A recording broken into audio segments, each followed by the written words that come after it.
Olá a todos, bem-vindos a mais um episódio do Direito e Carreiras. Chegamos ao nosso 10º episódio, um episódio especial.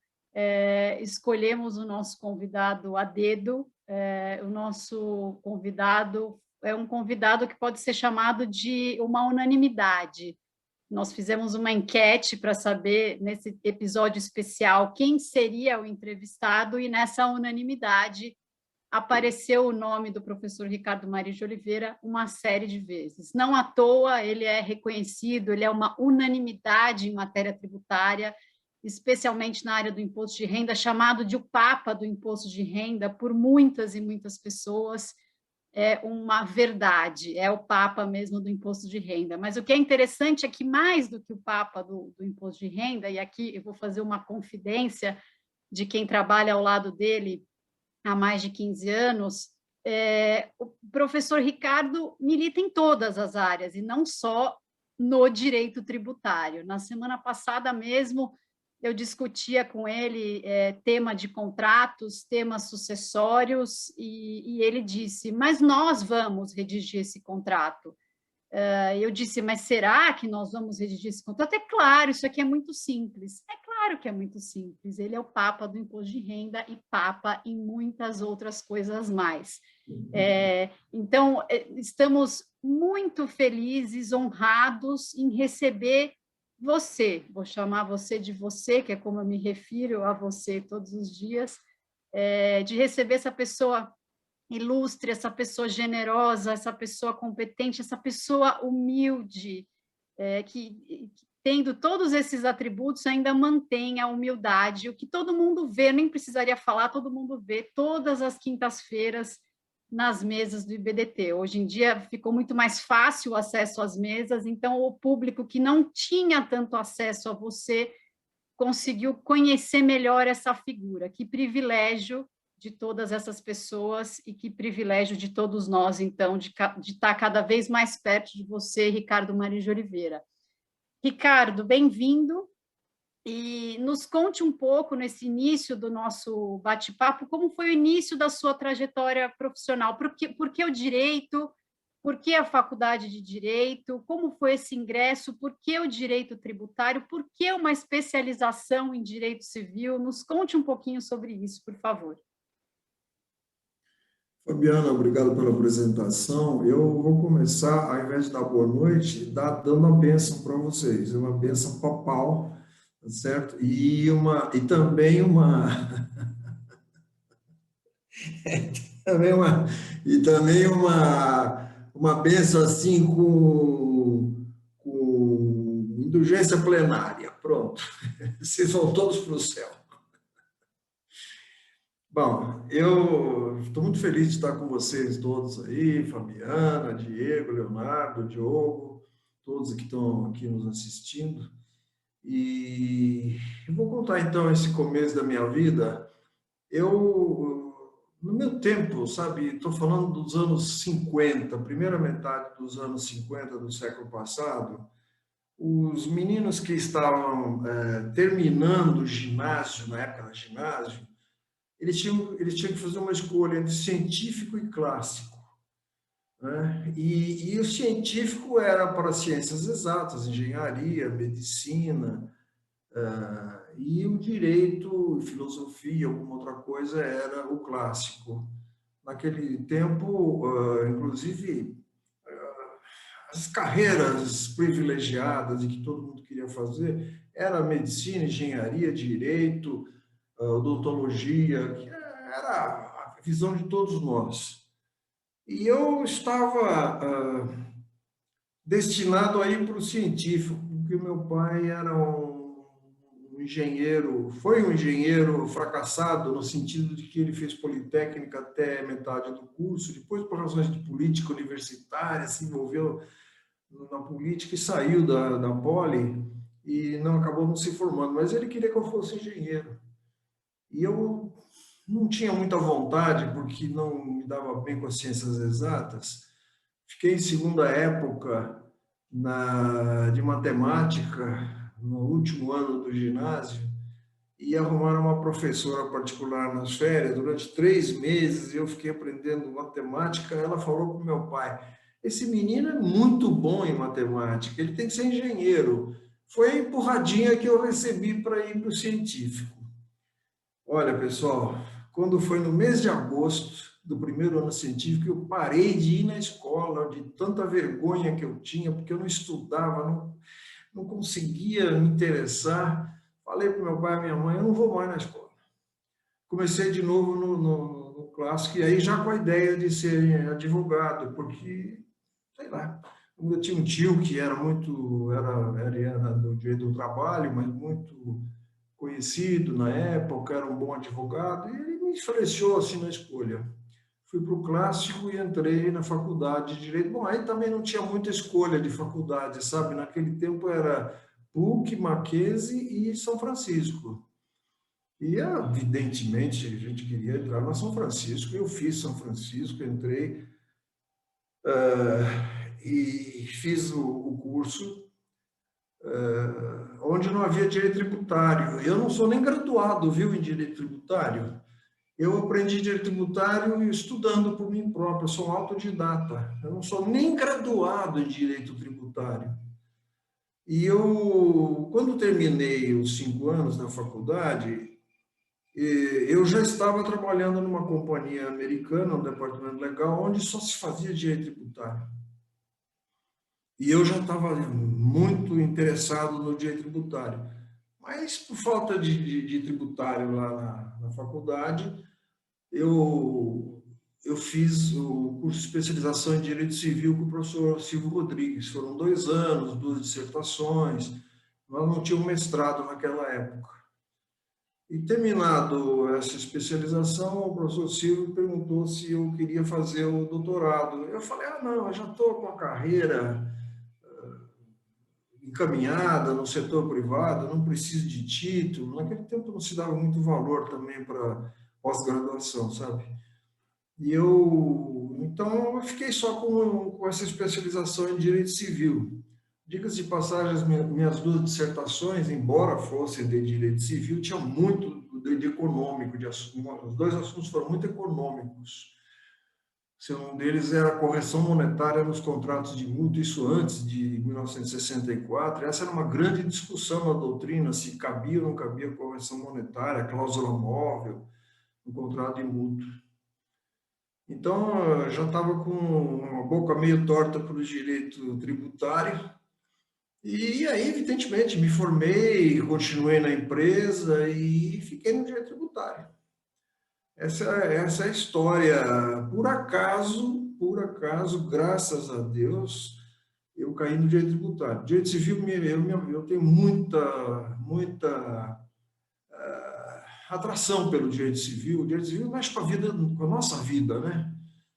Então, eu tenho muita atração pelo direito civil. Também estou convencido que qualquer tributarista tem que estudar de direito civil, porque o direito civil regula as relações econômicas entre as pessoas, e aí que estão as manifestações de capacidade contributiva. Então, estou convencido de que qualquer um de nós que queremos fazer direito tributário temos que estudar com o mesmo afinco o direito civil. E é isso. Está sem som, Fabiana. Ele Áudio. concede a entrevista e já começa a dar uma aula de direito tributário sobre capacidade contributiva. Vejam, esse é o Ricardo Maris. Ricardo, você disse que começou a trabalhar numa empresa, mas todos sabem que você é fundador do seu escritório, um grande, importante escritório de advocacia que atua só na área tributária, fundou o escritório em sociedade com o Roberto de Siqueira Campos. Conte para nós, para os ouvintes, como foi a decisão de abrir um escritório de advocacia, sair de uma empresa e tomar essa decisão de ser um prestador de serviço. Houve um passo intermediário, viu, Fabiana? Eu estava na Union Carbide, era a empresa, e eu era apaixonado pela empresa, eu estava com a camisa da empresa, era uma excelente empresa, um lugar de trabalho excepcional, havia um grupo de pessoas muito boa naquela época, e essa empresa depois foi absorvida pela Dow Química, né? Mas a Carbide me entusiasmava. Eu era mocinho, fui 2 vezes para os Estados Unidos, para a sede da empresa lá. E, inclusive, numa das vezes, eu fui gerente do departamento legal, nesses 7, 8 anos que eu tive lá. Cheguei a ser gerente do departamento legal. Uma das vezes que eu estava nos Estados Unidos, eles tinham me sondado se eu aceitaria ser o gerente da América Latina, sabe? E eu não queria, porque teria que viajar o tempo todo e se afastar muito do direito brasileiro, eu não queria. Mas quando eu cheguei aqui, eu tinha um convite insistente do Dr. Aldo Raia, que tinha um escritório de porte médio na época. O Aldo precisava de um tributarista, ele não tinha, era um escritório mais voltado para a área de negócios, e ele me fez uma proposta irrecusável, sabe? Financeiramente e também assim com perspectiva de futuro, né? Eu fiquei 40 dias para decidir se saía ou não saía da Carbide, porque eu adorava a companhia, e acabei saindo. Fiquei 2 anos e meio no Aldo Raia, com quem eu, infelizmente, faleceu há uns 2 anos atrás. Eu sempre mantive um grande respeito, uma grande amizade, mas ele tinha uma maneira de ver a profissão e o escritório diferente da minha. E eu era sócio, e eu falei, era sócio minoritário, né? Eu falei, não, acho que não vou ficar aqui. Aí a Carbide me convidou para voltar. E eu só não voltei para a Carbide porque quem estava lá, assim, na brecha para ser nomeado gerente do departamento legal, era um grande amigo meu. E esse meu amigo, quando soube que ia voltar, ficou muito decepcionado. Poxa, eu vou perder minha chance. E só por isso que eu não voltei para a Carbide, viu? Graças a Deus. Veja como tudo na vida é acaso, né? Eu entrei na Carbide, isso eu não contei para vocês. Eu entrei na Carbide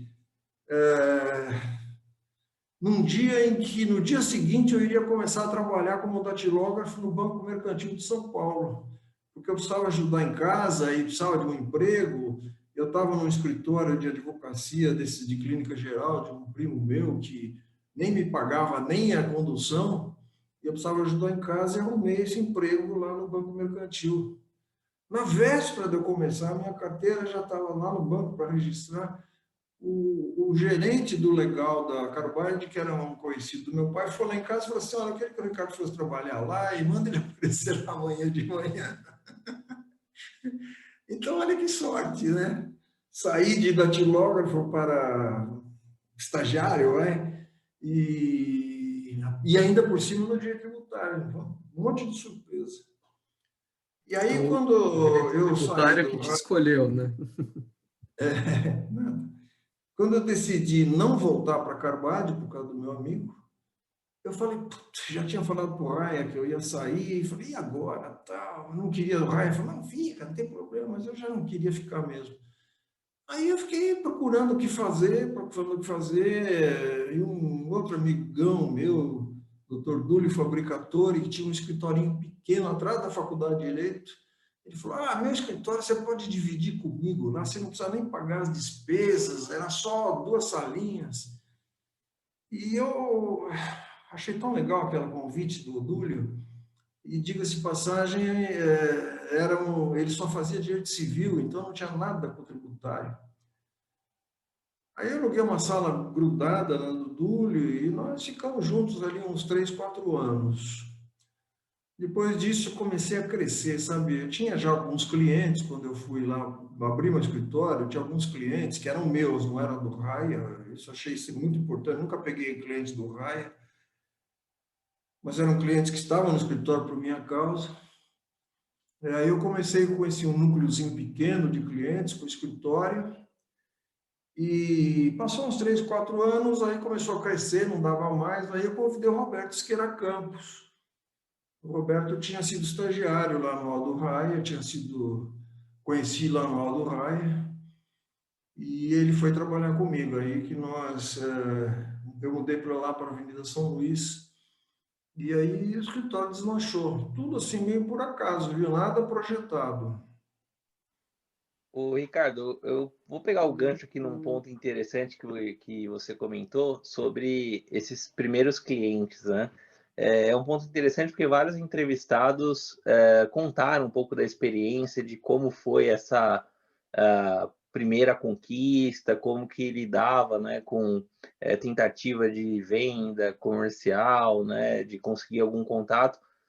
Você estava na Carbide, saiu, né, para o Raia. Como que foi esse processo de captar os primeiros clientes, de formar essa carteira que você comentou que já tinha esse núcleo pequeno aí, quando foi para o escritório do Dúlio?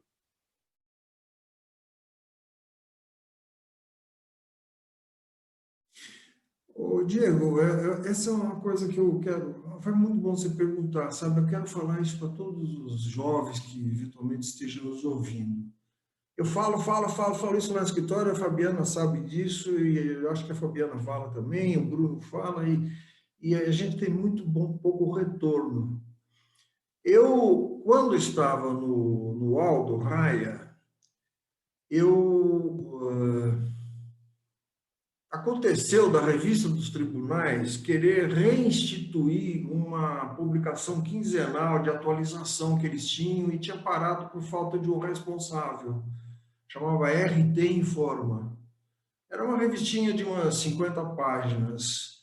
E toda quinzena saía com... Eu fazia parte tributária, o Nilton Silveira fazia parte de direito de propriedade industrial, acho que era o Magano fazia trabalho, não me lembro. Eram 4 ou 5 sessões, e a minha era a mais extensa, porque sempre tinha muita parecer normativo, tinha muita decisão do Conselho de Contribuintes, dos tribunais, e eu ia publicando essas manifestações e comentando, né? E por outro lado, eu fazia parte do Comitê de Legislação da American Chamber of Commerce.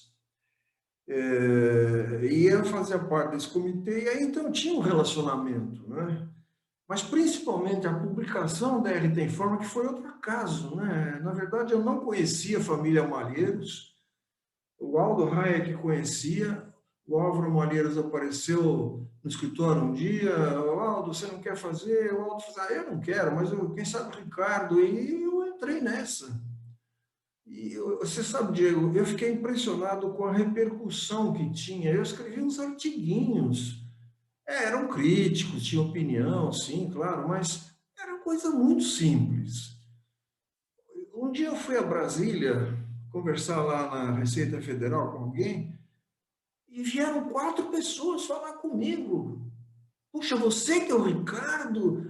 Eu tinha cara de moleque ainda, né? Eu tinha acho que 32 anos, sei lá.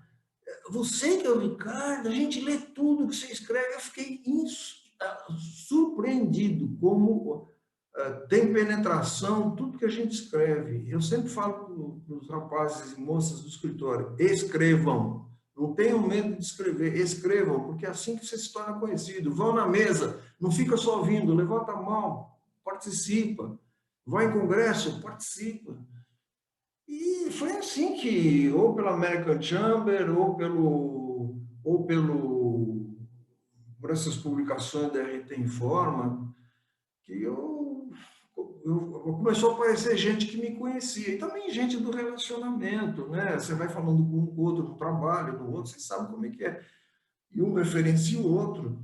Então, eu tinha uma carteirinha lá de uma meia dúzia de clientes, felizmente todos os clientes bons que estão até hoje conosco, até hoje estão conosco no escritório, e aí deu para ter uma base, né, financeira para abrir o escritório com pouco custo, poucos recursos, mas trabalhando duro foi feito. Depois o Roberto Siqueira Campos veio, trabalhamos os dois muito também, acabamos dividindo o escritório em duas áreas, porque ele queria só fazer IPI e CMS. A gente dava aula de noite na IOB cursos assim de 6 meses, 3 vezes por semana, ia lá para a IOB Cursos, na liberdade da aula. Foi ali no braço, viu? Posso pegar o gancho e fazer uma pergunta? Ricardo, é possível afirmar que esse trabalho na RT Informa foi o gancho ou foi o laboratório para o GUIOB do Imposto de Renda ou não? Ou foram as aulas na IOB? Como que surgiu essa ideia do GUIOB? Olha, veja que, olha, outra coincidência. Lá na Carbide, o meu departamento era um departamento muito ativo, especialmente depois que eu fiquei o chefe lá, o gerente, ele era muito ativo. A gente assessorava as 3 ou 4 fábricas que a empresa tinha, filiais no Brasil todo. E uma vez o auditor-chefe interno da companhia veio falar para mim: poxa, nós precisaríamos ter uma ordem, uma coisa esquematizada para fazer as nossas auditorias, porque vocês não dando as instruções, o pessoal arquiva lá, a gente não sabe e não sabe como auditar. Chamava Durval Faria esse auditor. Aí eu falei para o Durval: vou fazer. Tá bom, eu vou colocar tudo isso dentro de um guia, e que eu chamei de manual, chamava Manual de Assuntos Legais. Tinha uma capa, sabe, era bonitinha. E cada estabelecimento da companhia tinha uma via do manual, que era atualizado sempre, todo mês. Quando eu saí da Carbide, eu levei essa ideia lá para o Aldo Raia e aumentei, evidentemente que na Carbide era muito dirigido para as atividades da companhia, aumentei para um espectro maior de setores e fiz o manual lá pelo Aldo Raia. E o que realmente deu origem ao guia, o Fujimi Yamashita tinha trabalhado na Carbide, ele conhecia o manual. E ele me convidou para fazer o guia. Aliás, o primeiro foi de ICMS e IPI, depois que saiu do Imposto de Renda.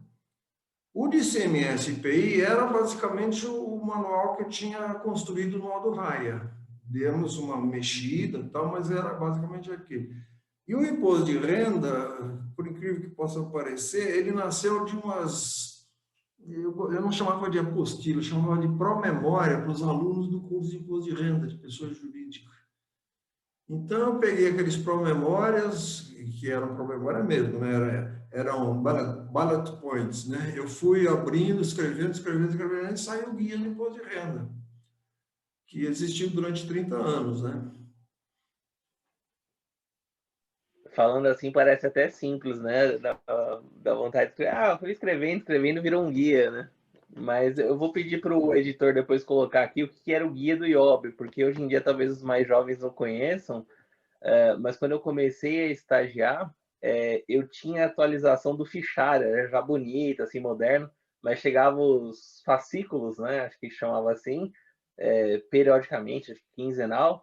O jogo não é dessa época. Aí você abria a página, ia atualizando, o que já era uma sofisticação, né? Eu estou falando de 2007, que nem é tanto tempo assim, mas a gente usava assim como o primeiro guia. Quando você começava o estágio, eles davam o guia da IOB, que a Fabi comentou.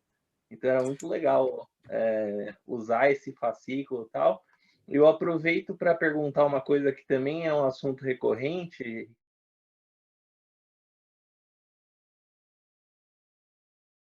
Hoje, essa era de informação, tudo na palma da mão, Google aqui, né? Às vezes a gente está na mesa de debate, o pessoal fala, projeta a lei, projeta o acórdão, projeta não sei o que, é tudo rápido, né? Como que funcionava para aquela geração, né, começando a estudar, a pesquisar, com vontade de pegar os acórdãos e tal? Como que era a pesquisa naquela época? Hoje em dia, você quer pegar um acórdão do carro, você entra lá, achou. Como que era naquela época? Ser curioso para estudar, pesquisar? Como que você desenvolveu uma metodologia naquela época? Olha, eu desenvolvi uma metodologia minha, pessoal. Eu lia tudo que eu podia, né, em termos de jurisprudência, de doutrina, e eu fazia fichário, sabe? Não tinha, o computador não existia, né? E nem os programas hoje que a gente tem de busca. Então, eu fazia fichário. Tinha lá uma classificação de tópicos, de assuntos, era uma coisa organizada. Mas era eu mesmo que coletava as informações. Até eu me lembro uma ocasião, antes até da Fabiana estar conosco lá no escritório, o Pedro Lunardelli trabalhou alguns anos lá conosco. E o Pedro, ele colaborava muito nessa coleta de informações e armazenagem das informações. Aí já estávamos em computador. E o Pedro, uma vez comentou comigo, puxa, o que eu admiro aqui no escritório é essa ânsia de coletar informações. No nosso tempo, no meu tempo, era necessário fazer isso, né? Mas eu continuo a fazer até hoje, viu, Diego? Até hoje eu faço o que nós chamamos lá no escritório SGR. Hoje é um programa, está bem desenvolvido, é muito mais fácil de achar as coisas e também de acessar, de colocar a informação, mas semanalmente eu incorporo uma grande quantidade de informações nesse banco de dados. Eu Ricardo, o que faço, que eu faço significa isso muito SGR? Desculpa, o que significa SGR? não sei. Não sei, o homem de TI que criou o programa para nós deu esse título aí, eu não sei. Ah, achei que era sistema de gestão do Ricardo, alguma coisa assim, não? Pode ser. Mas eu não sei por que significa. Mas eu continuo a fazer porque eu estou convencido de uma coisa também que as gerações posteriores não acreditam. Esse trabalho de coleta de informação tem duas qualidades. Primeiro, querendo ou não querendo, alguma coisa fica aqui dentro, ó, na cabeça. Porque depois de um tempo também você tem tanta informação que você não guarda tudo na cabeça. Então você precisa ter aquilo armazenado em algum lugar. Só que alguma coisa fica aqui dentro. Eu sei, tá lá dentro eu sei que tem.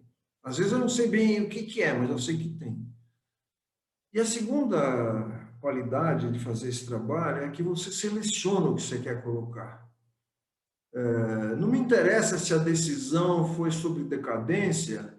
Às vezes eu não emento decadência, eu emento que lá dentro tenha o emprego do brocardo, onde a lei não distingue, o intérprete não pode distinguir. E eu faço isso, às vezes, até de pareceres da Procuradoria da Fazenda Nacional, por exemplo, você coloca num recurso que a Procuradoria disse isso, faz um efeito enorme, viu?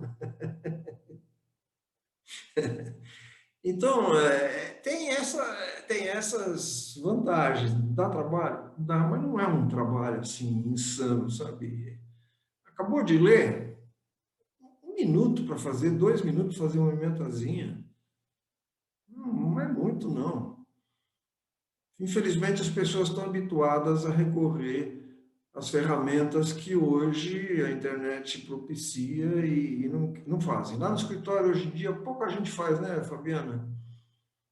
Pouquíssima gente contribui, viu? Se o Pedro Lunardelli estivesse lá, ele estava lá comigo ainda. O Pedro montou um esquema parecido no escritório dele. Ele tem uma coisa muito parecida. Não, ótima dica. O Leonardo, acho que até abriu o microfone e vai fazer alguma pergunta na sequência, mas para quem não conhece a mesa de debates do IBDT, a gente vai deixar aqui depois o link disponível, né? Agora que é online, fica gravada, as pessoas podem conferir. E o que o Ricardo comentou agora é muito verdade para quem acompanha e participa das mesas, que qualquer assunto que surge, o Ricardo, eu me lembro de uma decisão da década de 80, eu me lembro de um julgado que o antigo Tribunal Federal de Recursos. Aí você fala, não é possível que tenha essa memória. E pior que depois surge esse assunto, né? Ele tenta se lembrar e depois na outra mesa ele volta. Realmente a decisão foi daquele jeito, desse. Então, eu acho que isso faz bem para a memória, né? Eu vou tentar começar a usar esse segredo aí do fichamento, né, Léo? Para pegar tudo que você lê e fazer uma ementazinha. Acho que vai ajudar.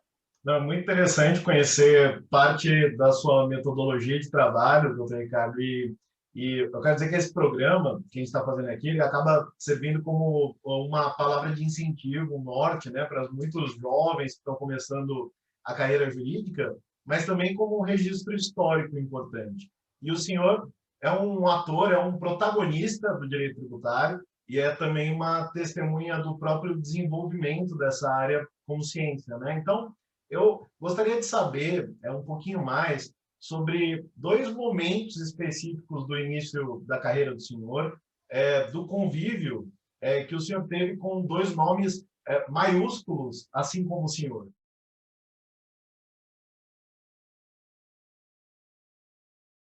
O primeiro deles é o grande Brandão Machado.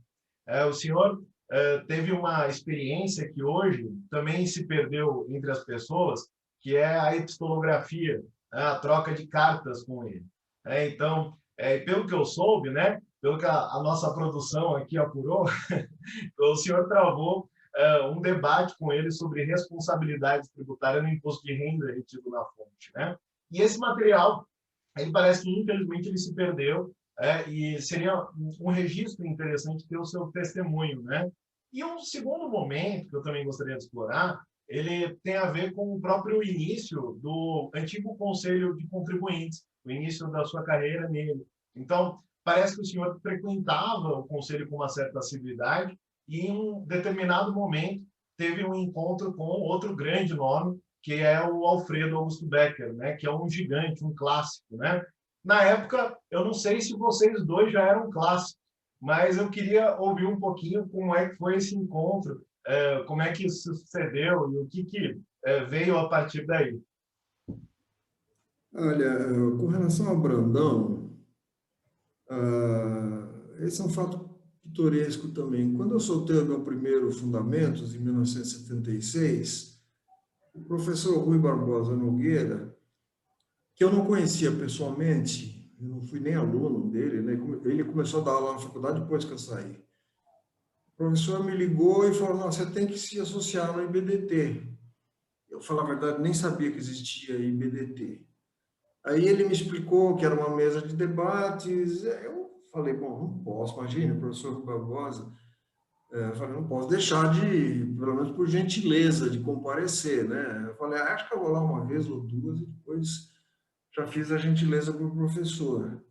Nós nos reunimos lá na sala, esqueci agora, no terceiro andar da Faculdade de Direito.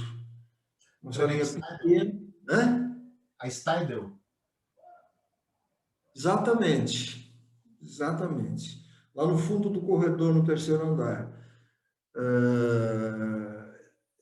E a sala era pequena, era o departamento de direito econômico que ocupava aquela sala. E tinha meia sala com umas cadeiras, assim, para uma espécie de um auditoriozinho pequeno, para umas 20 pessoas. E tinha uma mesona grande, né, muito clássica da faculdade, né? E eu cheguei lá, eu fui tão bem recepcionado que eu fiquei assustado, sabe? O professor foi na porta, assim, onde eu estava entrando, já estava todo mundo lá para me cumprimentar, me apresentou para os demais da mesa, o professor Henrique Tilbury, o Mélega, Paulo Bonilha e o Brandão Machado, né? De pronto, o Brandão me cravou uma pergunta. Eu quero saber por que vocês usou a palavra ilusão e não elisão no seu livro.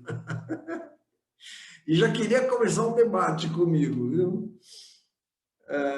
Bom, e aí o Brandão tinha uma qualidade que, acho que você sabe que ele tem dois alunos, né? Assim, dentre muitos, mas ele tem dois alunos especiais, o Chueri e o Zilvete. O Zilvete não, mas o Chueri herdou o viés de discordar que o Brandão tinha. O Brandão tinha um prazer em discordar. Se você falasse que existe fato gerador, ele dizia assim: não, não existe. Se você dizer, essa isenção está em vigor? Não, não está em vigor.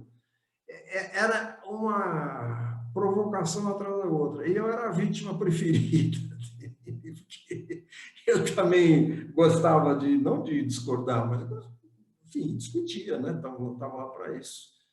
E o Brandão me... Então, nós ficamos, assim, debatendo muitas questões. Nunca fomos amigos próximos, sabe? Mas sempre tivemos uma relação muito respeitosa na mesa.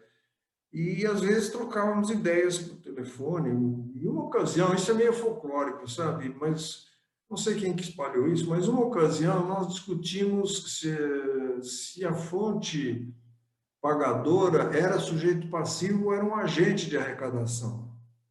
Ele entendia que era um agente de arrecadação. E discutimos na mesa. Quando eu chego no escritório, eu acho que o escritório do Brandão era mais fácil dele chegar, né? Porque era ali embaixo, no começo da 9 de julho. E o meu já era lá na Avenida São Luís. Então, e a pé demorava mais para chegar. Quando eu cheguei no escritório, já tinha, a menina me deu um envelope, que era um manuscrito do Brandão, continuando a discussão. Isso é agente, você está errado. Aí eu respondi para ele, e assim nós ficamos durante um tempo trocando correspondência sobre esse tema aí. Então, o Brandão Machado foi isso. Eu aprendi muito, era um homem... Ainda tem as cartas, professor? Né? Você ainda tem essas cartas, não?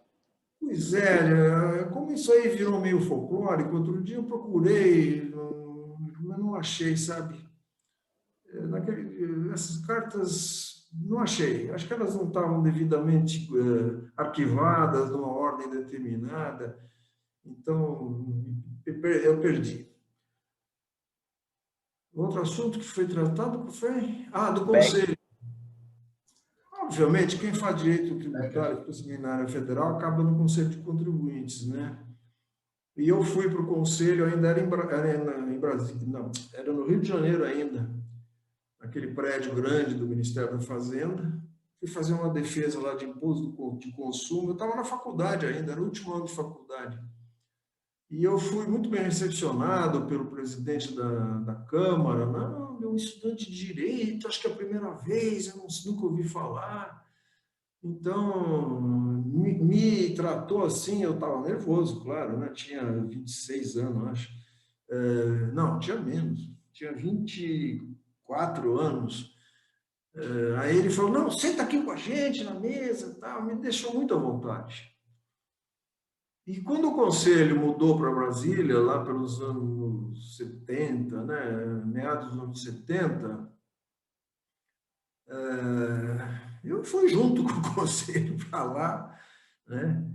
E eu acho uma grande coisa que aconteceu lá no Conselho foi a criação da Câmara Superior. Porque originalmente, nos casos em que a Fazenda perdia, e por maioria, havia um recurso hierárquico para o ministro. Então, era comum ter aqui no gabinete, não do ministro, mas de um assessor que ele tinha, chamava Haroldo Funk.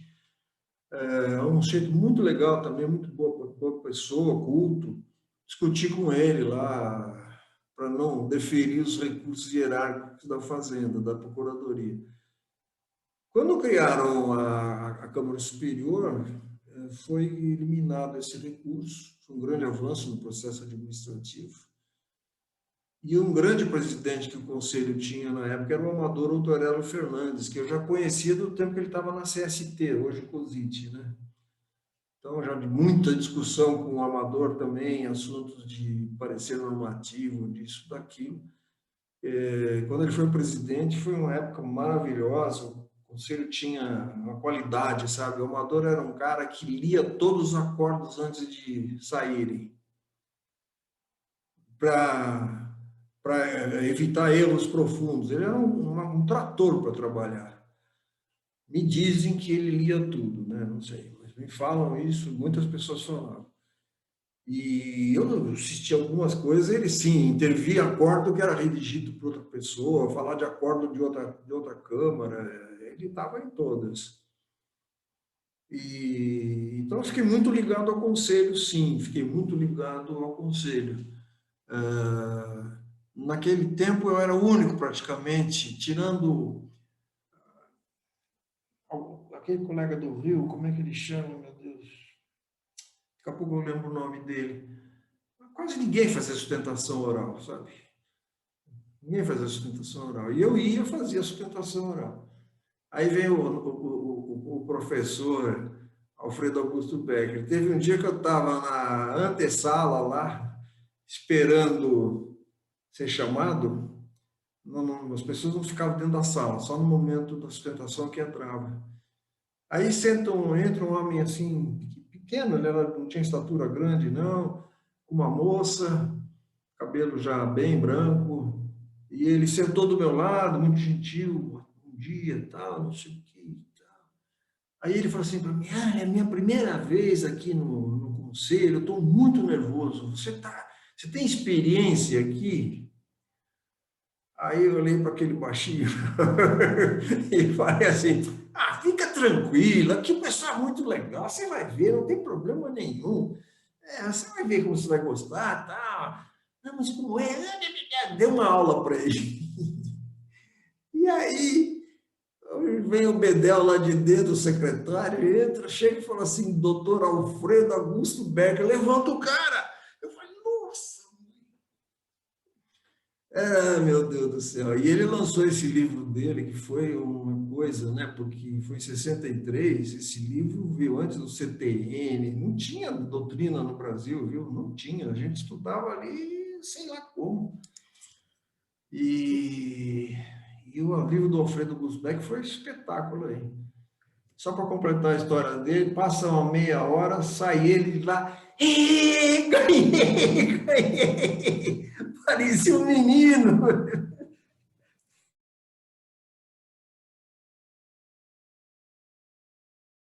Aproveitando o tema da doutrina tributária e da sua relação com o Conselho de Contribuintes, eu tenho uma dúvida.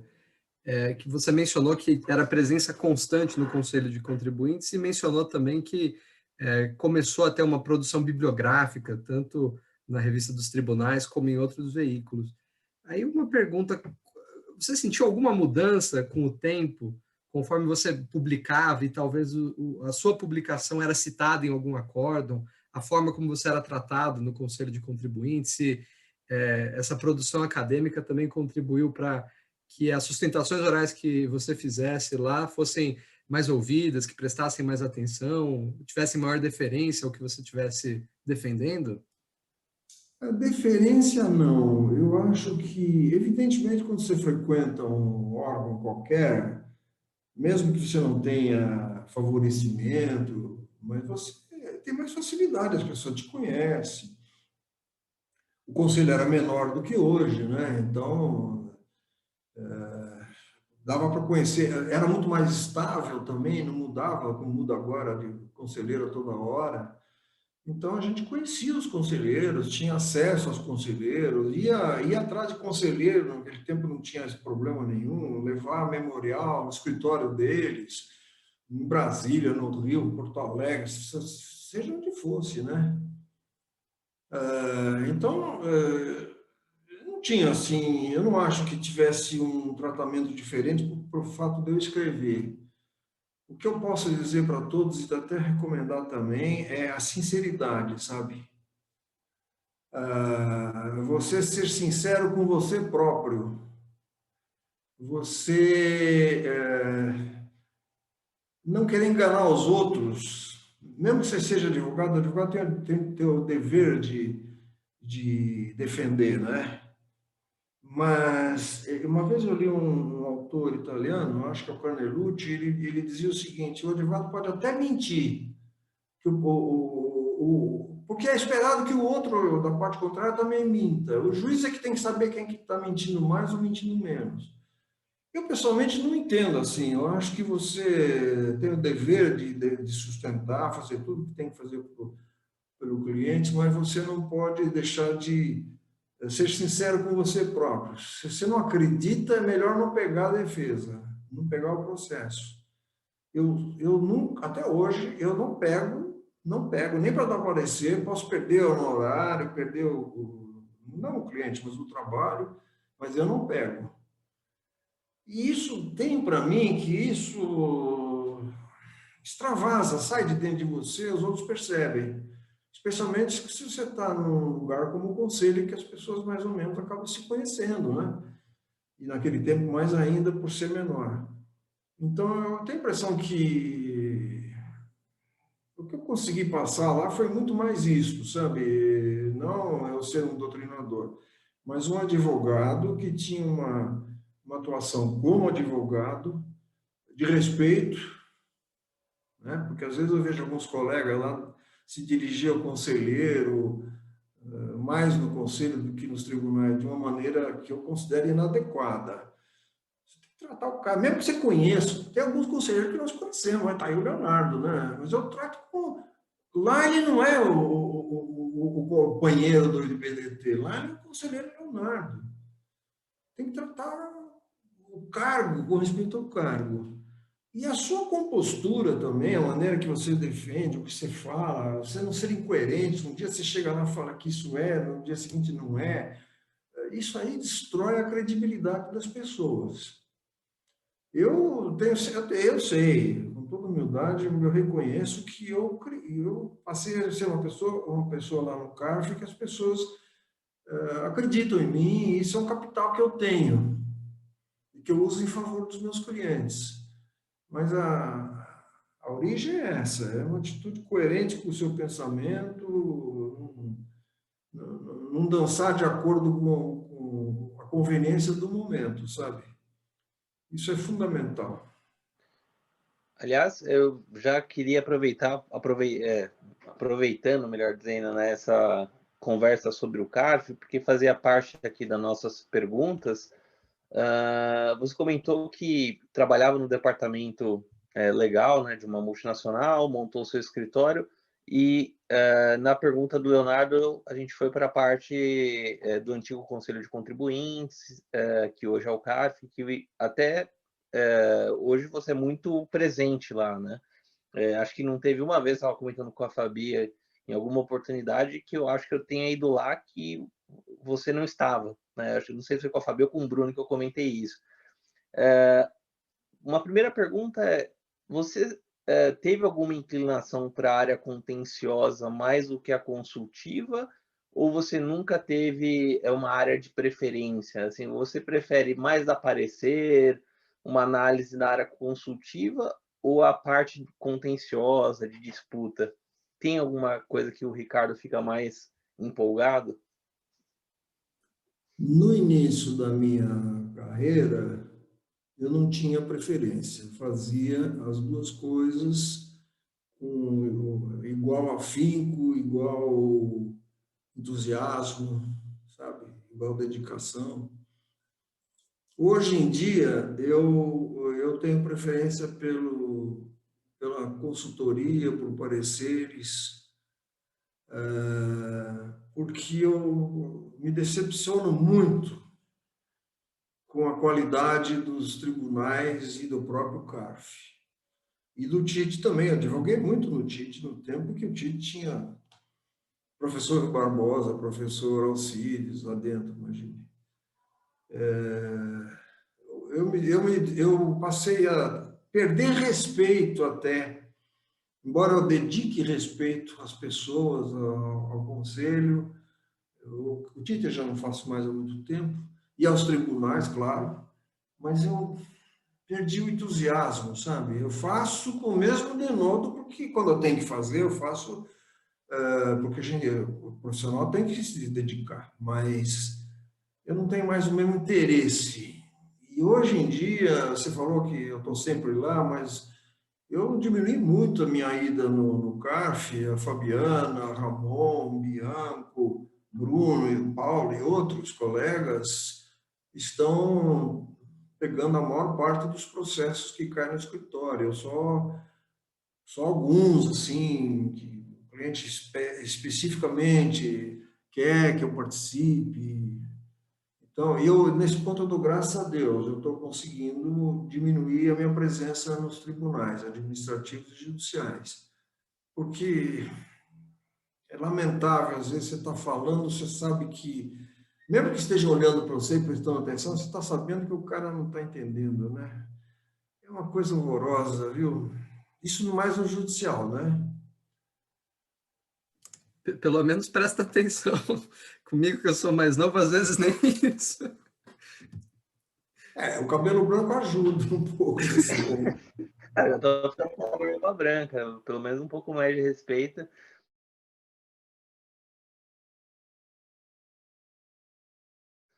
Para jovens profissionais, como você foi um dos precursores aí da sustentação oral, não sabia dessa informação, aliás, bastante curiosa, lá no conselho, tem algum ritual, alguma dica que você daria para um jovem que vai se preparar para uma sustentação oral, para a primeira sustentação, que dá aquele frio na barriga? Tudo bem que agora com o Becker tendo feito a primeira sustentação oral no CARF já com cabelo branco, o pessoal vai ficar mais tranquilo. Mas se você tivesse algumas dicas, um roteirinho, algum ritual aí do Ricardo. Interessante. Em primeiro lugar, a gente tem que conhecer o processo mais que qualquer pessoa na sala, né? Eu tenho para mim que o advogado tem que conhecer as provas, tudo que está lá dentro, dá um trabalho infernal. Quando vai fazer sustentação, já esqueceu, porque passa muito tempo desde a primeira vez, tem que rever tudo, tem que estar preparado. E a preparação é o meu método. Eu faço um pró-memória da sustentação. Eu não chego lá e vou falando, não. Eu faço um pró-memória que nem sempre eu sigo, sabe? Não é dizer que eu chego lá e fico blá, blá, blá, blá, te canto, não. Mas pelo menos aquilo está lá, porque durante a sustentação, ou você começa a pensar e dá uma desviada, ou algum movimento na sala, ou alguma coisa que aconteça te desvia a atenção. E esse pró-memória é um recurso assim, físico, né, para você retornar ao ponto. Então, além de você anotar lá algumas coisas, se quiser fazer referência específica, um número de acorda, um número de um resp, assim, o pró-memória serve para isso. E eu acho, agora, psicologicamente, nós advogados, temos que enfiar na nossa cabeça, mas acreditar que nós somos, de todos que estão na sala, quem mais conhece o processo.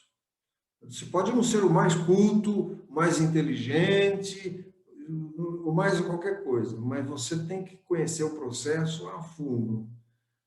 Isso tem que dar um apoio moral muito grande, né? Você tem que ir com segurança. Eu sei, eu estudei, né? Claro que dá um friozinho na barriga, porque você não sabe o que os caras vão votar, é uma loucura, né? É uma loucura. Mas friozinho de fazer sustentação, não. Friozinho é o que eles vão decidir. Você tem que ir para a sustentação confiante. Evidentemente, não gastar tempo com bobagem. Eu não uso tempo para defender preliminares de nulidade. Isso aí é perder tempo. E se tiver 10 argumentos, usa os 3 principais, porque as pessoas se perdem, não ouvem. Você tem que ir no ponto direto. E, professor, eu vou tomar a liberdade de voltar um pouco na nossa cronologia e fazer uma pergunta sobre o seu livro, o Fundamentos do Imposto de Renda, que a gente falou bastante sobre o Guia IOB, mas eu queria perguntar um pouco mais, ou melhor, pedir que você contasse um pouco de onde veio a ideia do livro, como foi o processo de elaboração do livro, e mais adiante, algumas perguntas que os nossos seguidores enviaram vão inclusive tocar no processo de atualização mais recente. Mas, por enquanto, eu queria focar aqui na gênese, realmente, desse trabalho. Olha, aquele primeiro, que era de 1976, eu tive vontade de escrever. Eu tinha alguns temas, né? O fato gerador do imposto de renda. Naquele tempo, a gente discutia muito o princípio da anterioridade, de quando ocorria o fato gerador. Estava se começando a discutir planejamento tributário, tanto que eu tinha um capítulo sobre planejamento tributário, que nesse último já não tem. Então, eu queria escrever sobre uns tantos temas relacionados ao imposto de renda, direto ou indiretamente. Então, eu escrevi, né?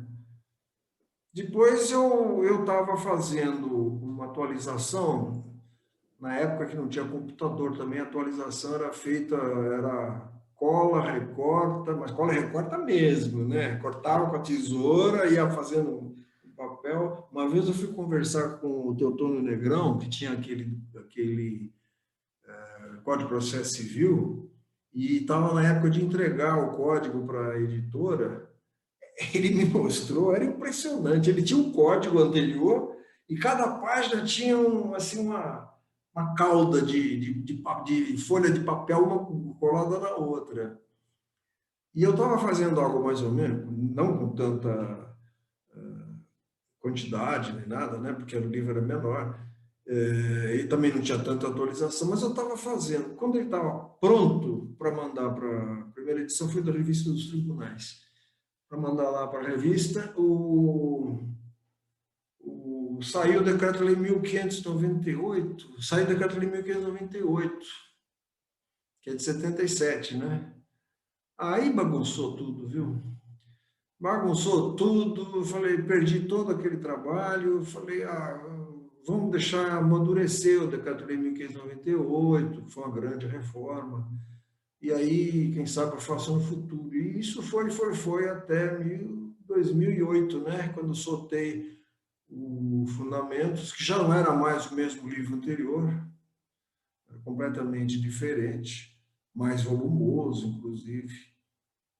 E também aconteceu a mesma coisa, viu, o Diogo? Logo que eu estava pronto para mandar para a Cartier Latam, saiu a Lei 11.638, e a nova contabilidade. Aí eu correndo, fiz ajustes nos capítulos do livro para incluir alguma coisa sobre a influência da nova contabilidade. Ainda não tinha nada, viu? Não tinha CPC, ainda nada. Só mesmo para não perder, soltar um livro que tem alguma coisa importante, né? Mexeu bastante na Lei 6.404. E aí, depois disso, eu fiquei esperando a gente amadurecer toda essa legislação nova, essas confusões que a gente tem com a contabilidade para soltar essa última edição. E a última, se eu não me engano, foi antes ou depois do novo regulamento do imposto de renda? Foi depois. Ah, senão eu ia brincar e falar que toda vez que sai uma nova edição, muda uma lei. Não, aí já tinha saído a 12.638, 12.937, né? Já tinha saído há bastante tempo, a gente já tinha digerido ela, já tinha digerido alguns CPCs. Então, E aqui, saiu no professor, bom, acho que saiu no bom momento. só para contar uma breve história, quando eu comecei a estagiar, eu pedi ao Diego que me indicasse um livro de imposto de renda para eu começar a entender. Ele me veio e entregou aquele livro de 2018, de 2008 que parecia vermelho, né? Parecia é esse mesmo. Eu lembro que eu peguei o livro e eu falei assim, por onde eu começo? Ele falou, pelo começo, né? Vai lendo. Não é um livro fácil, não é um livro fácil de ler, é um livro, sei lá, é um livro de consulta, eu acho, sabe? Não é um livro fácil, não. Não que Mas tem seja, uma coisa. não pelo Desculpa. conteúdo, não, é que é muita coisa, quero dizer, é muita coisa e é muito complexo. Então, não é fácil de ler, não. Mas uma coisa que é legal, principalmente para quem começa a acompanhar o IBDT, eu estava falando com o Diogo, quando a gente lê o livro do senhor, o livro do Chueire, acostumado com a mesa do IBDT, parece que você ouve a entonação e o jeito que você fala, que o Chueire fala. Já você até brincou que o Chueire herdou um pouco do Brandon Machado de questionar, de querer só criar às vezes uma discussão. A frase célebre dele na mesa de debates é: você não poderia estar mais redondamente enganado, né? Quem vai a primeira vez pensa, nossa, mas eles estão brigando, e é o ambiente lá. Mas às vezes quando eu leio o livro, eu consigo imaginar o seu ritmo, lendo a sua voz, o do Chueire. Então isso é muito bacana as pessoas acompanharem, né? E aproveitando também que você comentou que em 63, mais ou menos, quando você se formou, não tinha doutrina, depois a gente coloca aqui nos créditos as perguntas dos participantes que mandaram, né? Porque a gente está antecipando algumas questões. naquela época, até aqui atrás, ó, tem os clássicos do Bulhões Pedreira e os dois atuais seus, né? Você tinha alguma relação com o Bulhões Pedreira? Vocês chegavam a discutir na época de lei das SA? Não, Tinha fóruns de discussão sobre como que seria 1598? Como que funcionava naquela época? Não tinha nada de não tinha. ambiente de debates? Eu não tinha, não. Eu não tive nenhum contato com ele sobre essa legislação. E eu só fui ter contato com o Bulhões num assunto profissional muito tempo depois, que nós tivemos uma reunião, trocamos ideias, ele escreveu... Aliás, ele nem chegou a escrever o parecer, porque ele faleceu logo depois, ou ficou doente, já não tinha mais condições, mas como ele tinha dado a opinião e tinha o colega dele de escritório presente, esse colega escreveu o parecer dizendo que era a opinião do professor Bulhões Pedreira, que para mim era muito importante, né? Mas eu nunca tive a oportunidade de, a não ser nessa ocasião, de dialogar com ele. Não tive, não. E eu também queria aproveitar e dizer o seguinte, eu também tomei uma decisão de não ter carreira acadêmica, sabe? Quando eu resolvi não fazer doutorado, e alguns anos depois comecei a ser convidado para dar aula aqui ou ali, evidentemente se pensa, né? Eu vou fazer algum concurso, assim, mas eu tomei a decisão, não, eu vou ser advogado só. Então, inclusive o Chueire, alguns anos atrás, insistiu muito que eu fizesse doutorado. Eu falei, não serve nada para mim o doutorado, eu não preciso do doutorado. Então, eu realmente... A única atividade acadêmica que eu tenho é o IBDT. Faculdade, eu dou aula, já me chamaram para muitas faculdades para dar uma aula ou outra. Eu gosto muito até de dar esse tipo de aula, sem os compromissos do professor responsável, sabe?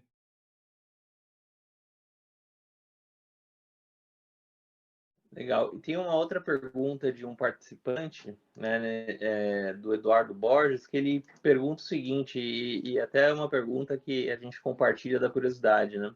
Que é, depois de tantas conquistas e tanto sucesso profissional, o que ainda te motiva a continuar trabalhando com a mesma energia e dedicação? E aí eu até complemento, né? O que te motiva a toda quinta-feira, religiosamente, participar do IBDT, com a mesma energia, participando dos assuntos, e não só como presidente de mesa, mas dando opinião, puxando discussão? O que motiva você ainda depois de toda essa trajetória de sucesso? Oi, Eduardo, tudo bem? Prazer em saber que você está aí ouvindo. Acho que você conhece a lei da inércia? Quando você começa, não para mais. Eu estou nesse pique porque eu gosto do direito, gosto de fazer os trabalhos, especialmente, como eu disse há pouco, na área de consultoria, na área de parecer, estou dando muito parecer, eu gosto muito disso. Estou, também já falei, na medida do possível, dedicando menos ao contencioso. E eu fiz um projeto há uns 15 anos atrás de sucessão no escritório. E nós fomos implementando isso ao longo do tempo. E hoje eu acho que consegui fazer a sucessão do escritório. Eu não participo mais do dia a dia, das consultas, daqueles clientes que ligam o tempo todo para você, eu já não participo, só mesmo de assuntos especiais. Graças a Deus, nós conseguimos lá no escritório montar um grupo muito bom, muito bom. Uma das pessoas está aqui presentes, né? E eles pegaram a administração do escritório, eles estão tocando, então isso me dá... Estou com 81 anos, né? Então me dá uma chance muito grande para poder não ficar tendo a necessidade de pegar o fardo e sair correndo com ele nas costas. claro, eu estou sempre com um monte de trabalho, a demanda é muito grande, apesar de tudo isso, da sucessão e tudo, a demanda é muito grande, eu estou sempre com trabalho. Eu faço porque gosto. Quero continuar, não pretendo parar de trabalhar enquanto eu tiver força física e mental. O IBDT é uma historinha à parte, sabe? Eu entrei, como contei, um dia que o professor Rui Barbosa me convidou, lá em 77 ou 78, e fui ficando lá. Logo depois o Rui Barbosa me pôs na diretoria, mas era um diretor assim que não fazia nada pelo IBDT mesmo. O professor Rui Barbosa era muito centralizador e ele fazia tudo. E o instituto era pequeno, né? Uma pessoa podia tocar. Nós tínhamos a mesa e tínhamos o curso de introdução só, né? E tínhamos, sim, tínhamos a revista de direito tributário atual, mas ela também saía de vez em quando, não tinha periodicidade. Aí passou o professor Alcides, o professor Paulo. Quando o Paulo terminou o mandato, não queria mais continuar, o Alcides me falou, você tem que ser presidente. Eu até fiquei, não, mas eu acho que é preferível ter o Chueire, que é titular, tem outros professores da USP. Não, mas dentro da vida lá do Instituto, acho que a hora é para você. Também você não fala não para um professor Alcides, evidente, um convite honrosíssimo também, né? Eu não tenho vaidade, mas é um convite honroso, e você não fala não, professor Alcides. Então, eu virei presidente lá e os meus colegas de diretoria depois me reelegeram. Aí eu estou no segundo mandato, espero que termine logo, faltam 2 anos. E aí vocês que vivem dentro do IBDT sabem, né? Aquilo vira uma missão, né? Ninguém ganha por trabalhar lá dentro, o IBDT me toma um tempo enorme na parte administrativa, todo dia. Eu diria que metade dos e-mails que eu solto são relacionados ao IBDT. Todo momento alguém me liga perguntando se podemos fazer isso, podemos fazer aquilo. Enfim, graças a Deus a diretoria, eu também, nos 2 últimos anos, o que eu chamo lá de democratizei a gestão. A diretoria, cada um passou a ter uma função específica. Trouxemos o conselho, que se reunia com a diretoria uma vez por ano só. O conselho era praticamente um órgão estatutário sem atividade. Hoje, os conselheiros todos têm atividade. Nós crescemos demais, nós temos 600 alunos atualmente. Imagine, 600 e tantos alunos, temos 1.000 e poucos associados, temos cursos de todo jeito, temos nesse tempo que eu estou lá na presidência, fizemos convênio com IBFD, com a OIT, o I7, IET, etc, etc, etc. Tudo isso dá trabalho. E é uma missão, né? A gente tem que tocar. E uma das coisas que o presidente tem que fazer é presidir a mesa, né? Que é uma parte gostosa, a mesa é uma parte gostosa, né? Inclusive, na parte administrativa se desafogou do escritório e assumiu o IBDT. Então, na balança, acho que ficou talvez mais por essa. Professor, eu vou aproveitar uma pergunta do Ramon Tomazella. Ele pergunta como que você organiza o tempo de estudo diante de tanta carga de trabalho, né, que acaba recaindo sobre você, seja no escritório ou no IBDT. Ô, Ramon, boa noite. Olha, eu sou muito organizado, muito disciplinado, sabe? Eu sou metódico. Mas eu não tenho, assim, um modelinho que eu sigo. Eu vou me estruturando. Por exemplo, se tem um modelo, é o seguinte, eu não atendo telefone. A minha secretária recebe todas as ligações e tem uma certa hora da manhã e uma certa hora do dia que ela vai lá e fala, ligou fulano, está ciclano, e eu retorno a ligação. Só excepcionalmente eu não retorno. Porque senão você fica sendo interrompido toda hora. Depois a minha porta fica fechada. Eu vejo colegas lá que trabalham com a porta aberta. Eu trabalho porta fechada. E as pessoas também não vão lá toda hora só para me perguntar uma coisa ou outra. Praticamente marcam, fazem agendamento, perguntam, posso ir por e-mail. Senão você não se organiza, mas eu não tenho um modelo. Agora, Ramon, para estudar, realmente é muito difícil. Se você não está fazendo um mestrado, um doutorado, você acaba... Porque quando você está fazendo um curso desses, você separa o tempo. Tem muitos de nós, inclusive, param de trabalhar, pedem licença 2, 3 meses, né? Eu não posso fazer isso, não tenho condições de fazer isso. Então, eu vou lendo dentro do possível.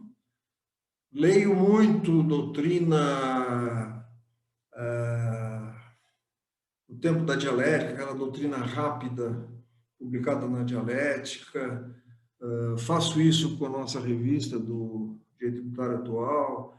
Eu seleciono o que eu leio. Não dá para ler tudo, né? Livro é mais difícil ainda, mas eu também seleciono pelo assunto, pelo autor e leio. Mas está sendo muito difícil realmente. Está sendo muito difícil. É interessante. E aproveitando, o pessoal faz hoje em dia um monte de método, né? Tudo contemporâneo, método Pomodoro, né? Colocar o relógio para tocar a cada 25 minutos sem ser interrompido. Saiu um método antigo, Ricardo Maria de Oliveira, que funciona muito melhor que esses novos, né? Talvez a distração dos eletrônicos, o celular realmente atrapalhe muito, né? A concentração das pessoas. Aliás, aproveitando essa questão do estudo, professor, os seus artigos normalmente têm uma crítica bastante fundamentada e tal, sobre algumas ideias novas e tal. Você acha que o jovem hoje, que tem acesso a 200 mil livros a um toque, né, na internet, tem que livros clássicos do direito, para começar com essas dicas, você recomendaria, né? Eu pego o gancho, por exemplo, nessa discussão que você participou muito ativamente escrevendo, de FRS, novos critérios de disponibilidade, né? Até na RDTA, acho que de 17, né? Teve um artigo bem interessante, era a nova incógnita sobre disponibilidade econômica, novos atropelos e tal. E a gente percebe, às vezes, que, de fato, muitas doutrinas clássicas são lidas parcialmente ou retiradas fora de contexto, né, alguns trechos, para, às vezes, construir uma nova ideia.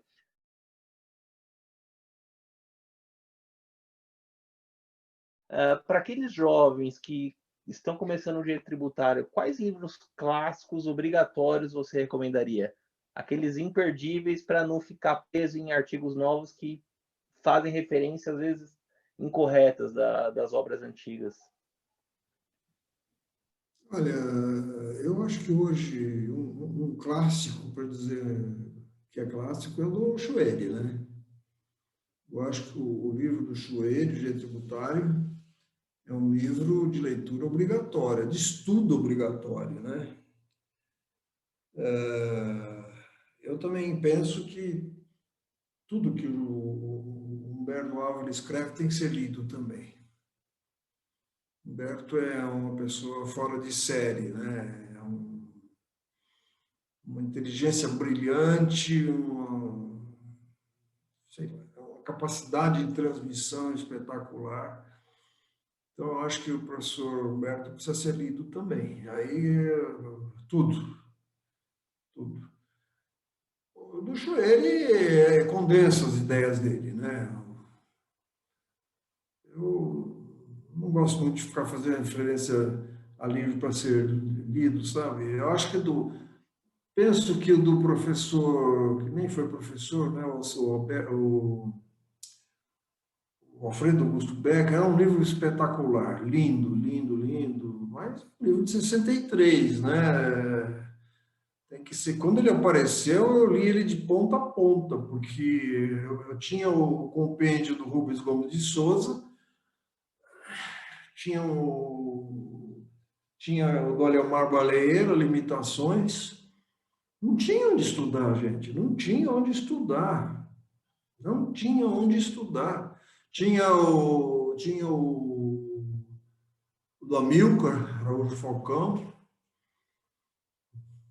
Aí foi aparecendo livro, né? Aparecendo livro, professores, foram aparecendo professores, né? O Rui Barbosa, o Ataliba, e assim foi. Hoje, quem estuda direito tributário tem um campo de pesquisa que é maravilhoso. Talvez em nenhuma outra área do direito brasileiro se tenha tanto material para pesquisa. É impressionante. O Paulo Aires, acho que foi o Paulo Aires que me falou, uma ocasião, que para cada aluno interessado em pós-graduação em Direito Civil, tem 10 de Direito Tributário na USP.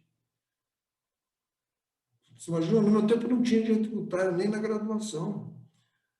Então, nós temos um campo de estudo, de pesquisa, que exige que se estuda direito civil, direito constitucional. Às vezes saímos até do direito mesmo para pesquisar alguma outra coisa. Contabilidade nem se fala, né? De modo que, para quem gosta de estudar, é um campo maravilhoso.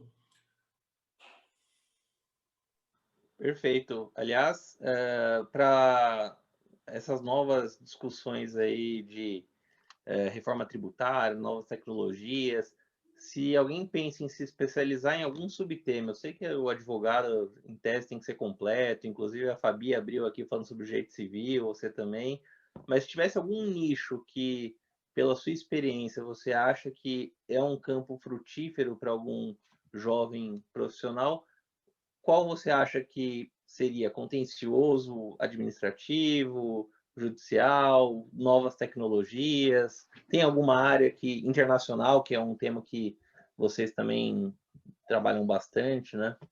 Eu suponho, hein, aqui é mais palpite, né? Eu suponho que o ambiental é um campo que vai exigir muito no futuro.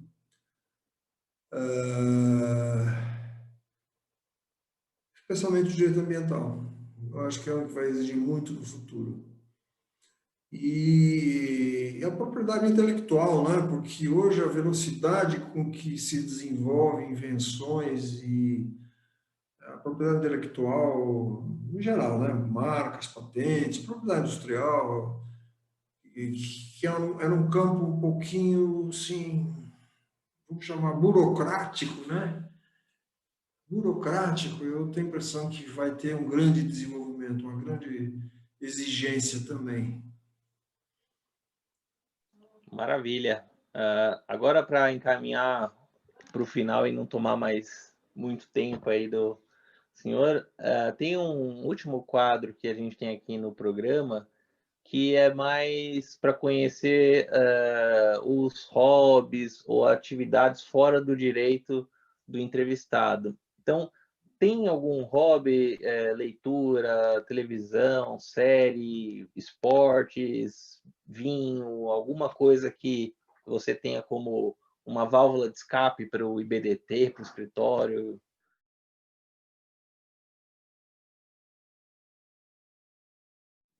Eu, a vida inteira, fiz esporte. Desde que eu tinha 5 anos de idade, a minha mãe teve 6 irmãos, todos medalhistas em várias modalidades. Então, a minha mãe achava que todos nós tínhamos que seguir os meus tios, especialmente eu, que era o único filho homem, mas as minhas irmãs também fizeram bastante esporte também. Então, minha mãe, desde pequeno, ela nos levava para clube, para institutos aí de educação física. Isso foi criando uma mentalidade em mim. Eu morava em frente ao Clube Pinheiros, só atravessava a rua, entrava lá pelo fundo do clube. Então, o clube era quando eu era jovem, né, era meu quintal, vai.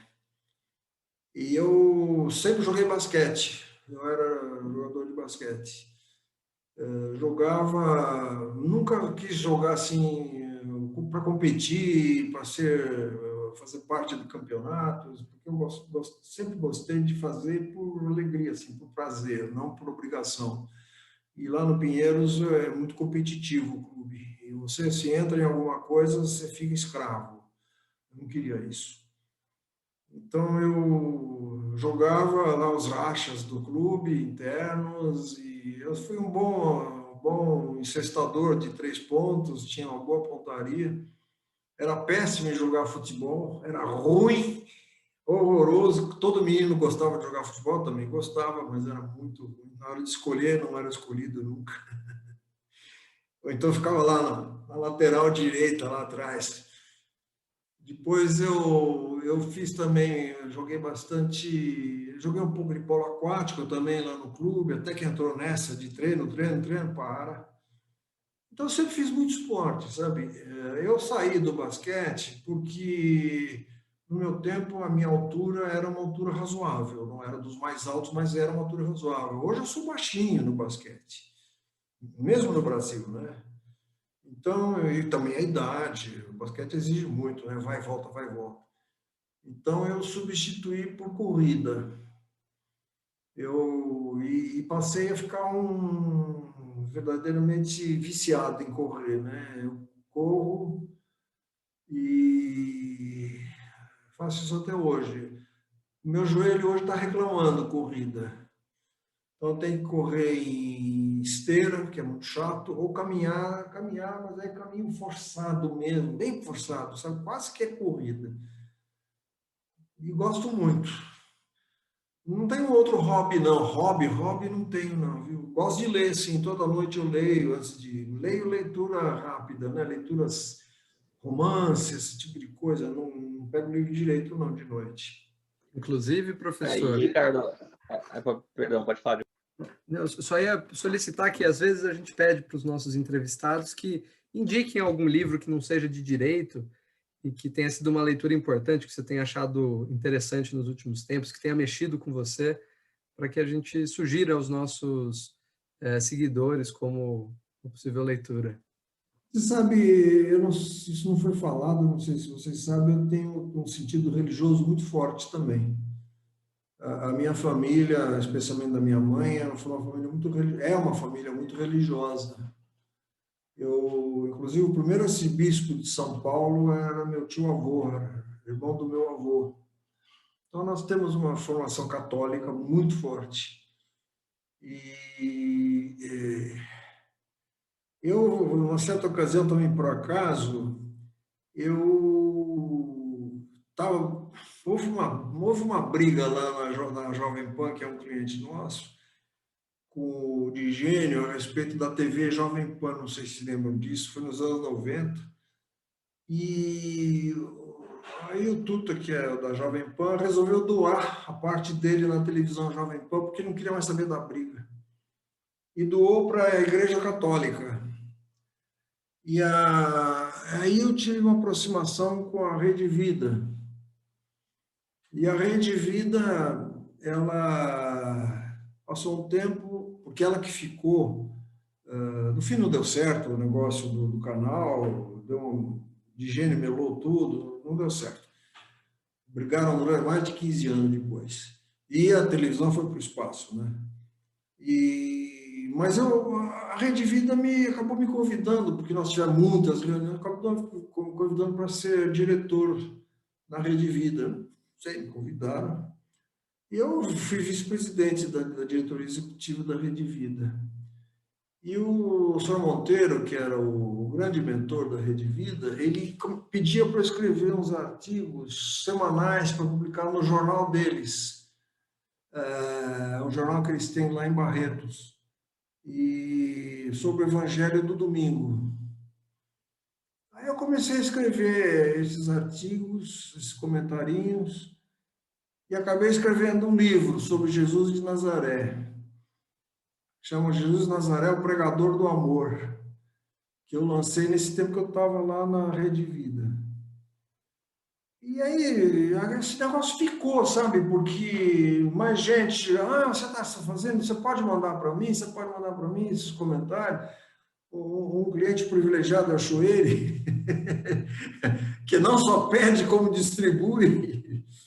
E isso virou um hábito. Se tem um hobby, é esse, sabe? Eu escrevo toda semana, tem meu métodozinho, em quinta-feira eu entrego, né?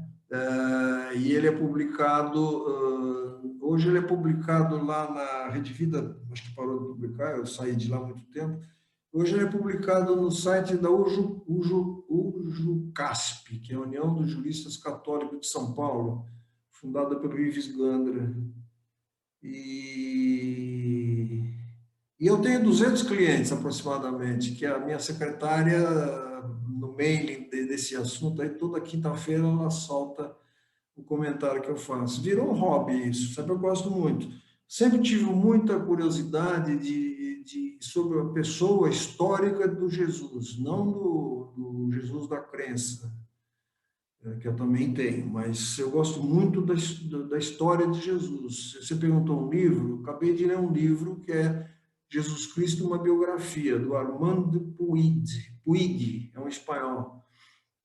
Um livro muito interessante, um livro de pesquisa profunda sobre a vida de Jesus, pesquisa não só em fontes católicas, cristãs, mas fontes externas também. Então, é um livro muito valioso, muito interessante para quem tem interesse, né?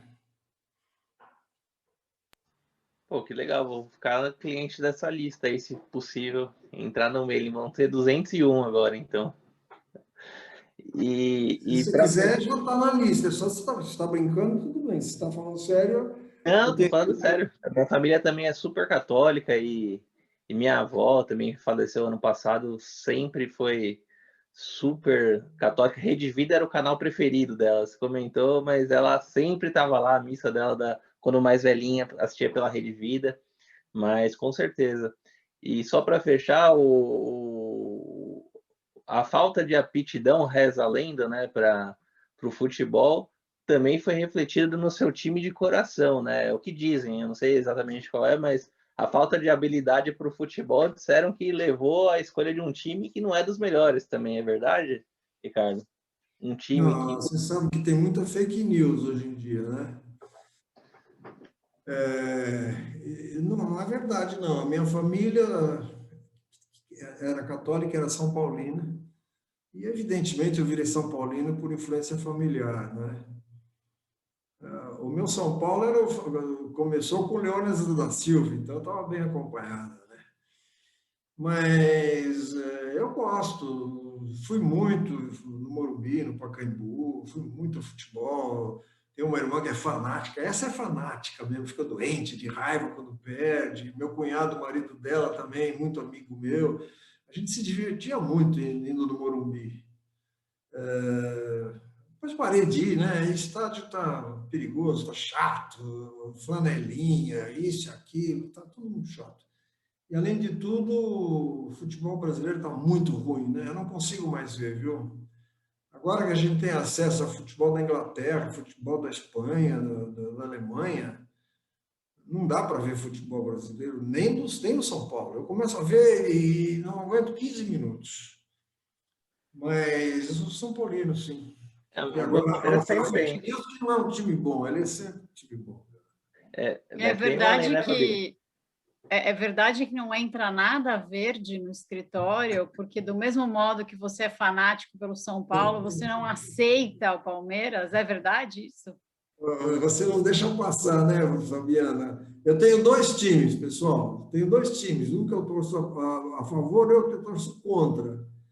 O contra é esse que ele falou, que eu não quero dizer o nome aí. É verde a cor. E eu tenho uma coisa. Eu fico mais feliz quando ele perde do que quando o meu time ganha. Então, é uma coisa assim. Quando o vídeo for publicado, a gente já saberá o resultado do confronto dos nossos times. E a gente está gravando Exatamente. antes.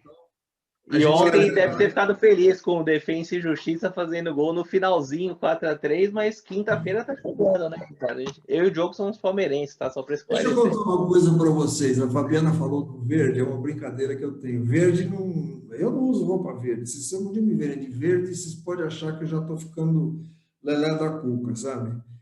Eu não ponho verde por uma questão de princípio. No tempo que o Palmeiras opa, falei o nome. No tempo que ele começou a ser patrocinado pela, como é que chama aquela empresa de laticínios italiana? Parmalat. Parmalat. Parmalat. Lá em casa não entrava Parmalat. E a minha filhinha, coitada, queria os bichinhos da Parmalat. Tomou? Propaganda. Mas você sabe que essa brincadeira de não aceitar verde extravasou assim, um ambiente assim, mais próximo e chegou lá no Conselho de Contribuintes.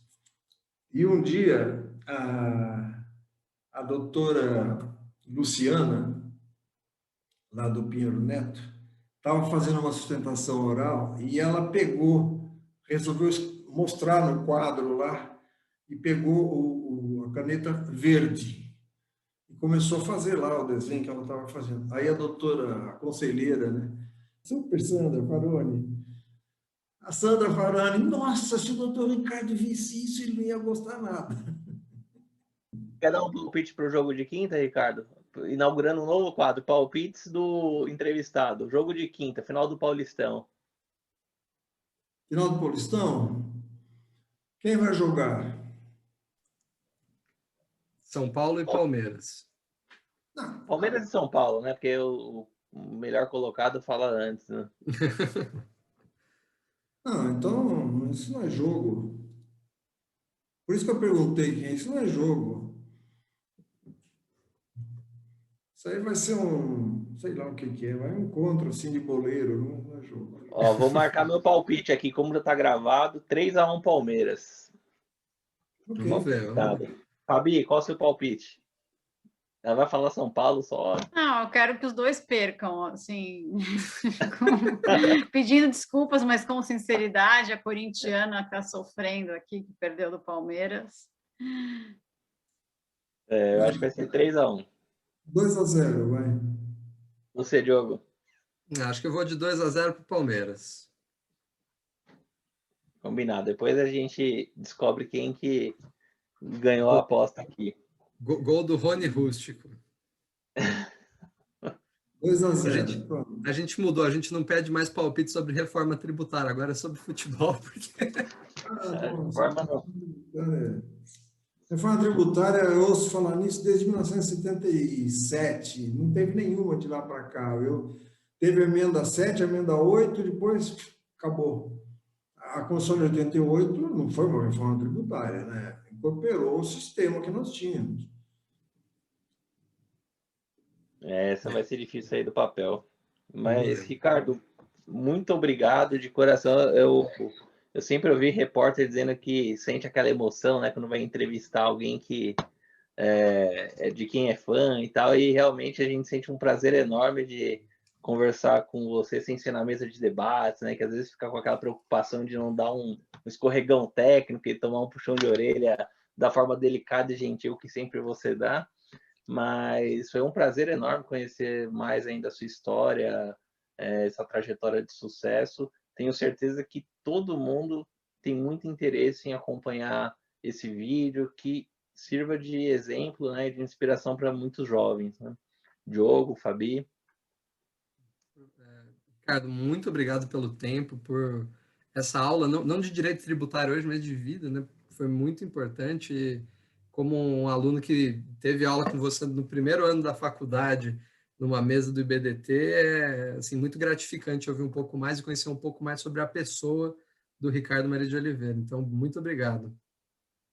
Eu também só tenho a agradecer, um agradecimento de 15 anos, né? Eu sou fã, já falei isso várias vezes, eu sou fã número 1 mesmo. Acho que eu devo a você os meus sucessos profissionais, o que eu consegui até hoje, porque você é meu entusiasta, né?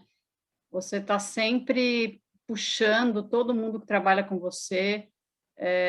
Você já chegou lá, já chegou há muito tempo, mas você quer que todo mundo cresça ao seu lado. Então, você tem essa característica da generosidade, né? Além de humilde, além de obcecado pelo direito tributário, não para nunca e nunca vai parar, como já falou aqui, você ainda é generoso com as pessoas que estão ao seu lado, né? Você quer que as pessoas também trilhem seus caminhos de sucesso, podem ser caminhos diferentes dos seus, mas você quer que as pessoas sigam adiante, publiquem, estudem, façam ementas do que leem, enfim. Então, você tem inúmeros atributos, além da competência, além da técnica, vai muito além do direito. Então, eu te agradeço, foi uma alegria te ouvir aqui, assim como é uma alegria te ouvir toda semana no escritório. Eu sou uma grande privilegiada, uma pessoa de sorte. Olha, eu queria agradecer a vocês quatro, o Leonardo que já saiu, o Alexandre que não pôde vir, pelo convite que me fizeram. O convite veio pelo Diego, mas eu sei que vocês todos participam disso. É uma oportunidade bastante diferente daquelas que eu tenho na vida, e todos nós temos na vida. Então, muito interessante o que vocês estão fazendo. E muito obrigado por terem lembrado de mim, terem me chamado aqui para participar. E eu fiz com o maior prazer, viu? Foi uma alegria muito grande também. E não nos veremos amanhã na mesa, porque eu estou de férias, viu? Só faltava essa, né? De férias, cumpre essa obrigação. Mas aliás, eu acho que ele vai estar plugado assistindo, se eu conheço. Ele vai para Paris e redige artigo de Paris, então amanhã ele vai dar uma espiadinha. Ele vai mudar o nome no Zoom, vai colocar RMO, né? Ele vai colocar RMO, isso, exatamente. Ninguém vai saber quem é. Mas tá bom, muito Obrigado. obrigado. Obrigado. Obrigado.